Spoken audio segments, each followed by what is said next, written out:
Вы смотрите «Актуальное интервью», в студии Даяна Федорова. Здравствуйте. Сотрудники патрульно-постовой службы обеспечивают безопасность на улицах городов и в общественных местах. Профессиональный праздник учредили в 2002 году, приурочив его к дате обнародования инструкции постовому милиционеру, которая вышла 2 сентября 1923 года. Наш гость в студии Дмитрий Любарский, старший лейтенант полиции, командир мобильного взвода роты номер 3 отдельного батальона патрульно-постовой службы полиции МВД России Якутская. Дмитрий Михайлович, здравствуйте. Здравствуйте. Расскажите, пожалуйста, о работе патрульно-постовой службы Якутии, что входит в задачи. Работа патрульно-постовой службы связана непосредственно с работой с гражданами. Задачами являются охрана общественного порядка, обеспечение общественной безопасности, патрулирование улиц и иных общественных мест. Достаточно, в общем, обширный, да, объем обязанностей. Наверняка вы с раннего утра работаете, да? Расскажите, пожалуйста, во сколько же начинается ваш обычный рабочий день и как он долго длится? Рабочий день начинается с 9 утра до 18 часов. Это командиры работают, а личный состав работает в 3 смены, то есть 24 часа. Мы находимся в городе Якутске, обеспечиваем охрану общественного порядка. То есть постоянное присутствие в городе. Наверняка бывают какие-то непредвиденные ситуации, когда даже нужны транспорт, да, он обязателен. Да, расскажите, какой транспорт в распоряжении городской полиции, какие подразделения включает патрульно-постовая служба? Транспорт у нас автомобили УАЗ «Патриот», оборудованные специальным отсеком для перевозки задержанных лиц. Также есть кинологический транспорт для, для осуществления охраны общественного порядка с собакой, то есть непосредственно с кинологом. Также есть у нас специальный транспорт для перевозки лошадей наших патрульных. То есть в нашем подразделении есть кинологическое отделение и кавалерийское отделение. Опять же, то есть сезонное. Зимой наши лошадки стоят в стойлах, собачки, естественно, также находятся в ЦКС, а летом несут службу непосредственно со своими подопечными, скажем так вот. Очень интересно узнать, животным-то не холодно у нас зимой? Расскажите в целом о специфике работы в суровых климатических условиях. Животные у нас, как я уже говорил ранее, зимой службу не несут, потому что для собак есть определенный температурный режим, при котором они могут нести службу. Также кони, соответственно, кони у нас зимой не ходят. Но если что касается наших патрульных, наши патрульные независимо, будь то лето, будь то зима, любое время года, любые климатические условия несут службу, то есть одинаково абсолютно, что зимой, что летом, то есть нету никаких там критериев, каких-то рамок, то есть мы постоянно на улице работаем. Наверное, для всех очень интересно узнать, да, какие же раскрытые есть преступления. Расскажите, пожалуйста, об этом подробнее. Да, с начала текущего года раскрыто более 119 преступлений. Из них запомнился такой момент, когда поступил вызов о грабеже. Наши ребята приехали на адрес и, входя в подъезд, вышли 2 неизвестных молодых человека, такие взволнованные, встревоженные. Наши ребята проявили бдительность и сноровку, их остановили, поинтересовались, что они здесь делают, время 4 часа утра, на что ребята внятного ничего пояснить не могли.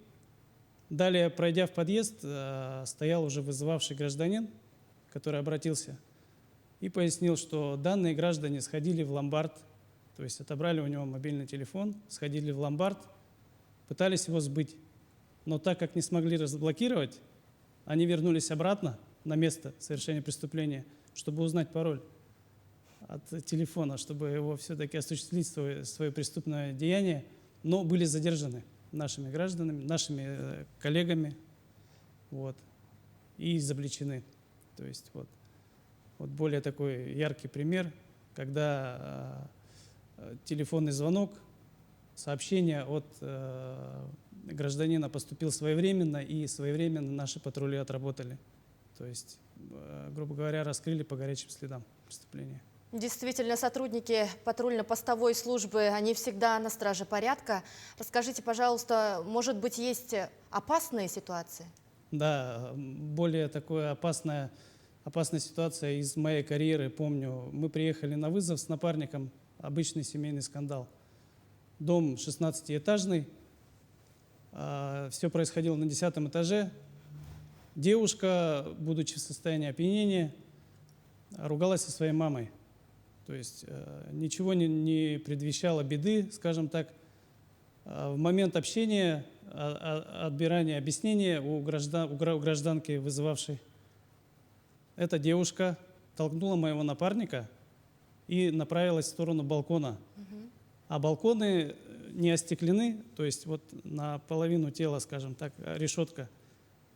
Она побежала туда, открыла дверь и собралась прыгать. То есть я молниеносно среагировал, побежал за ней, и уже, скажем, в полуметрах от бездны я ее вытащил, и мы с ней упали на балкон вместе. Далее мы ее, задержали, вызвали бригаду скорой помощи, да, специализированную. Они приехали, и мы сопроводили в психоневрологический диспансер данную гражданку. То есть после обслуживания этого вызова уже потом только пришло осознание того, что мы оба находились на краю, скажем так, жизни и смерти, можно так сказать.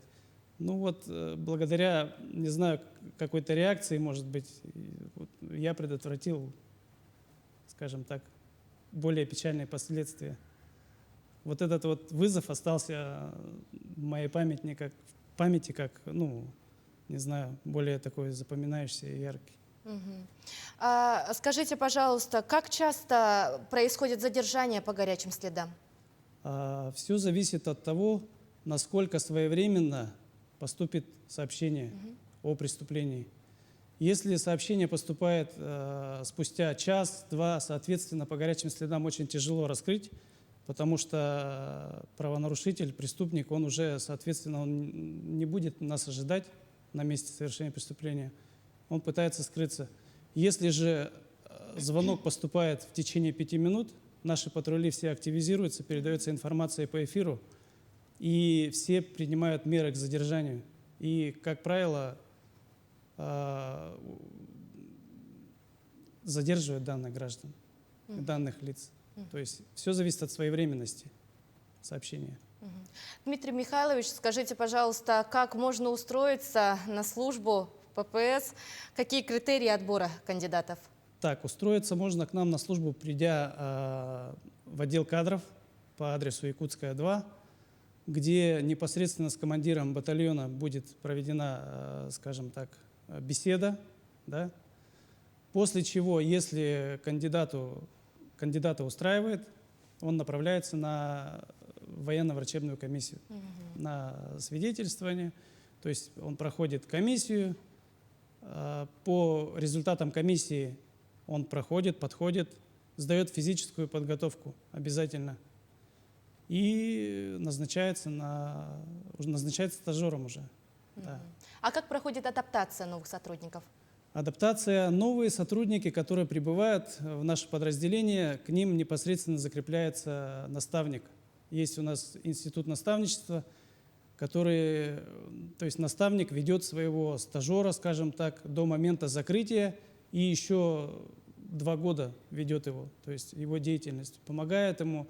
Как правило, мы ставим в патрули, в наряды стажера и его наставника, чтобы они работали вместе, чтобы наставник передавал свой опыт молодому сотруднику.